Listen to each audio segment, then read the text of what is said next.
Oi, Elaine, tudo bem? Então, foi assim, a gente namorou 3 anos, né? 3 anos e 5 meses. E o que que acontece? Ele, devido a muitas cobranças que eu tinha com ele, né? Que eu tinha um pouco de ciúmes, era uma pessoa muito rixosa, né? Isso no namoro. É, ele veio a me trair, né?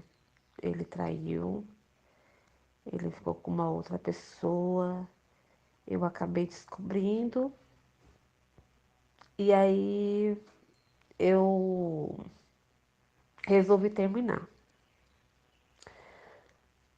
Aí o que que acontece? Ele até então tinha se arrependido, veio me procurar, veio querer pedir perdão, e aí eu dei uma chance, né? Só que assim, essa chance que eu dei, eu jogava muito na cara dele, né? O que ele tinha feito comigo, e isso foi meio que. Eu fiquei meio que pressionando ele, né? Eu pressionei demais, e aí, nessa pressão toda, ele resolveu terminar.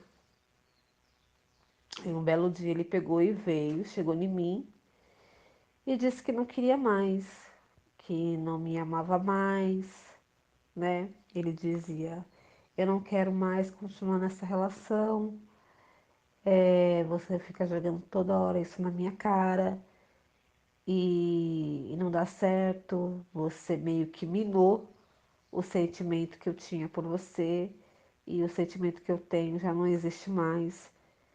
E aí eu falava: mas você não me ama mais? Aí ele pegou e falou, né? Eu não te amo mais. Eu não amo você mais, eu quero que você seja feliz, que você encontre uma pessoa que te faça muito feliz e que você cuide da sua vida. Aí ele acabou que me bloqueando, né, do, de todas as redes sociais, né. Eu também bloqueei ele das redes sociais, né, WhatsApp, Facebook, enfim. E aí passou-se 7 meses. Aliás, passou 6 meses, né? E a gente perdeu totalmente o contato, né? Durante esses 6 meses, a gente perdeu totalmente o contato, até porque eu nem queria mais contato, porque assistia muito o seu canal, né? De vídeo. Então, assim, isso meio. Eu já tinha esse pensamento de que eu devia, né, excluir ele tudo quanto é redes sociais, evitar falar, evitar ver, né? E aí, vendo os canais de restauração, eu consegui fixar mais isso em mim, né? E aí acabou que eu deixei ele ir, não fui atrás, em nenhum momento eu fui atrás dele, em nenhum momento eu liguei, nada, né? Aquilo que ele tinha falado pra mim ficou muito na minha cabeça. E aí eu peguei e deixei ele ir, né? E aí foram 6 meses assim, lógico, que eu fiquei muito, mas muito assim triste. Sofri muito. Eu chorei todos os dias, eu chorava todos os dias. Durante esses 5, 6 meses, eu chorava todos os dias, todos os dias. E Deus sempre falava comigo, né? Deus sempre usava as pessoas para dizer alguma coisa, né?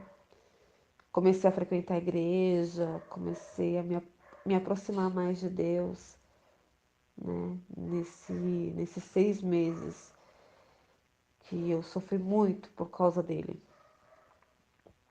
E aí, o que que acontece? Eu viajei nas minhas férias, né? Eu fui para Minas Gerais, fui passar as minhas férias em Minas e lá é um sítio, né, que meu pai tem. E lá eu fui me conectar mais com a natureza. Então, assim, eu esqueci tudo. Assim, esqueci não, né? Mas assim, eu tentei me desconectar mais de celular, de notícias, né? E me conectar mais com a natureza. E aí, um belo dia, ele me desbloqueou, né? Do WhatsApp. E eu vi, né, que ele tinha me desbloqueado do WhatsApp. Só que eu não desbloqueei ele. Eu deixei. Eu falei, não vou desbloquear. Porque como ele terminou comigo, como ele falou todas aquelas coisas que eu não queria ouvir, eu falei, eu não vou, mas eu não vou correr atrás, né? E aí, tipo assim, eu comecei a. Tinha umas duas primas minhas, né, que falou muito comigo, né? Eu contei toda a história que aconteceu. E essas duas primas, sabe, me influenciaram muito para eu desbloquear, para eu conversar com ele, mas eu tava relutando muito. E, e elas falando e falando, aí teve um belo dia que eu peguei e desbloqueei ele do meu WhatsApp. Só que quando eu desbloqueei ele logo em seguida postou uma foto de uma mulher no status do WhatsApp dele. E eu fiquei meio assim, eu falei, poxa, ele tá me pirraçando, porque eu desbloqueei e agora ele vai colocar a foto de uma mulher que ele tá se envolvendo, né, pra me provocar. Até então eu não tinha abrido a foto.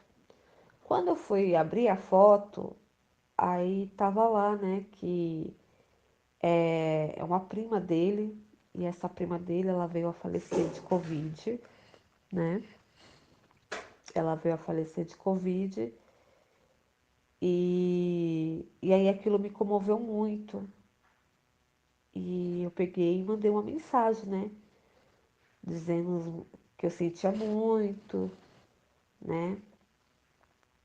E nisso ele pegou e começou a falar comigo, desabafar, como que aconteceu, que ele estava sofrendo, que a família ficou muito triste, né, com o que aconteceu, até porque se tratava de uma pessoa muito nova, né, que veio a falecer, né, dessa doença, desse vírus, né, que está devastando muitas pessoas. E, e a gente começou a conversar, né? Conversar. Aí nessas conversas ele tocou em uma reaproximação. Ele dizia que o amor dele não tinha acabado, que estava muito vivo, que estava muito presente. E aquilo eu fiquei até meio confusa, porque, poxa, ele falou que não me amava mais. E depois de algum tempo ele veio a falar para mim que o amor dele nunca tinha acabado, que estava muito vivo, né? Muito presente. E nisso a gente começou a conversar, né? Eu também conversei com ele e, e a gente foi se acertando, né? Foi conversando, foi colocando uns pingos nos is. E uma coisa que ele falou pra mim é que é que ele teve o deserto dele também. Né? Não só eu tive o meu deserto, mas ele também teve. Porque quando ele terminou comigo, ele não terminou porque ele não me amava mais. Ele disse que terminou, mas gostando de mim, me amando, né? Gostando muito de mim, mas ele tinha que terminar porque ele era um meio de fuga. Ele queria fugir daquela situação. E ele até ficou com outras mulheres, né, e tudo mais. Mas mesmo assim, o sentimento dele ainda não tinha acabado, né? Estava muito vivo, muito presente. E ele não me esquecia. Ele até guardou um porta-retrato com fotos que eu dei para ele, né? Ele tinha até ele achou um desenho que minha filha, né? Essa filha minha que eu tenho, ela é fruto de um outro relacionamento que não deu certo. E aí ela desenhava muito para ele, né? E disso ele achou um desenho no porta-luvas do carro dele, de muitos anos, né? De muito tempo. De quando a minha filha tinha uns 6 anos, hoje ela vai completar, esse ano ela vai completar 9 anos. E aí ele achou esse desenho, guardou. E o porta-retrato também ele guardou, né? Então são coisas assim que estavam muito presente na vida dele. Por mais que a gente estava muito distante, o sentimento, não só dele como o meu também, estava muito presente. Ele não conseguia esquecer, né? E uma coisa interessante que ele veio a falar para mim é que eu perguntei, né, se ele era feliz, a vida que ele tinha escolhido. E ele falou que não. Assim, eu não era feliz.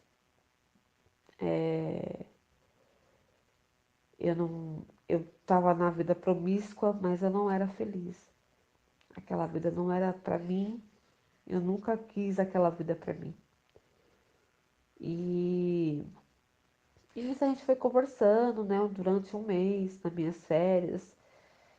E aí depois, quando eu voltei, terminou minhas férias, eu voltei para São Paulo. Aí a gente se reconciliou e voltamos, né?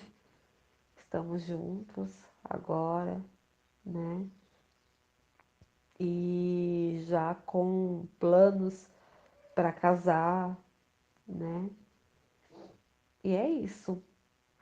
Não foi muito fácil essa esse processo que eu passei. Como eu acho que também não deve ter sido fácil para ele, mas não foi fácil para mim porque eu sofri muito, doía demais. Eu mal conseguia trabalhar, eu mal conseguia fazer as minhas coisas.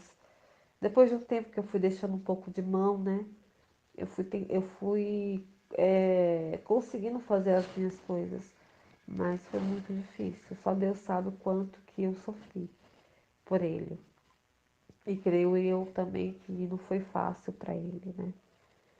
Você tomar uma atitude da qual você não queria tomar, mas tinha que tomar para poder fugir de tudo aquilo, de toda aquela pressão que ele sofreu, né?